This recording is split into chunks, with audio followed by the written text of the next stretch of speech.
Jedem. Vítek Ledvinka, Dobrý večer. defenzivní štít SKL Choděboř. Dobrý večer. Ahoj Vítku, my tě zdravíme Ahoj, všichni a myslím, že tady ve dvou můžeme mluvit naprosto otevřeně. a chtěl bych se tě zeptat, Ano. proč začal hrát florbal? No tak florbal jsem začal hrát zhruba v roce 2000, potom co jsem vystoupil vlastně z hudební školy, protože jsem chtěl dělat něco se svým tělem a měl jsem prostě rád sport a chtěl jsem začít hrát nějaký sport, který by mi šel. No. Tak jako myslím si, že určitě je tohle argument, který ty pochopíš. Dobře Vítku, a jak vidíš momentální situaci v týmu SKL? Momentální situace, takhle, já bych začal tím, že vlastně, i když jsem začal hrát florbal vlastně v roce 2000, tak měl jsem 5letou pauzu, vlastně před 2 rokama jsem na nátlak agentů začal hrát znova. A musím říct, že mi to úplně nejde tak, jak jsem si představoval, nebo nejde mi to tak, jak mi to šlo dřív. Asi tak. Že jo, už ty léta určitě jsou pryč, ta 5letá pauza je znát, vystoupíte z fyzičky, prostě rozumíte to. Dobře Vítku, a jak vidíš své plány ve florbal do budoucna?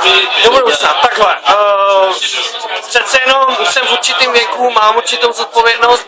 Samozřejmě dostal jsem se do fáze, kdy moje hobby neznamená jenom florbal a mám tady zodpovědnost vůči dalším věcem, takže spíš bych to viděl tak, že s klukama chci určitě trénovat oba 2 dny, pokud budou možný zápasy, nejsem proti, ale nevidím to určitě vrcholovou kariéru, tak třeba jako Honza Klement, Kuba Zámiš, že jo, oba 2 hrají, znáte je z Tatranu, že jo, takže asi tak. Vítku, a cíl do budoucna?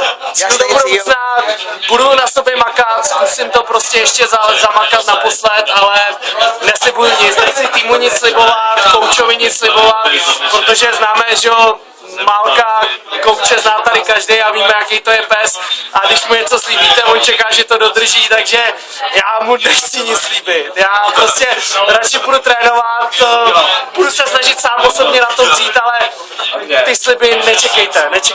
Vítku, a heslo pro fanoušky? Heslo pro fanoušky, já nevím, teď jste mě teda zaskočil.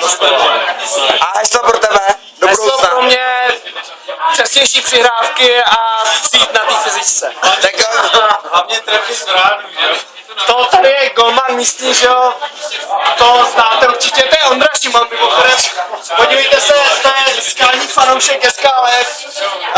Mimochodem také golman Bulldogs Brno, za který chytá teda výborně, má tam obrovský hodnocení v některých zápasech.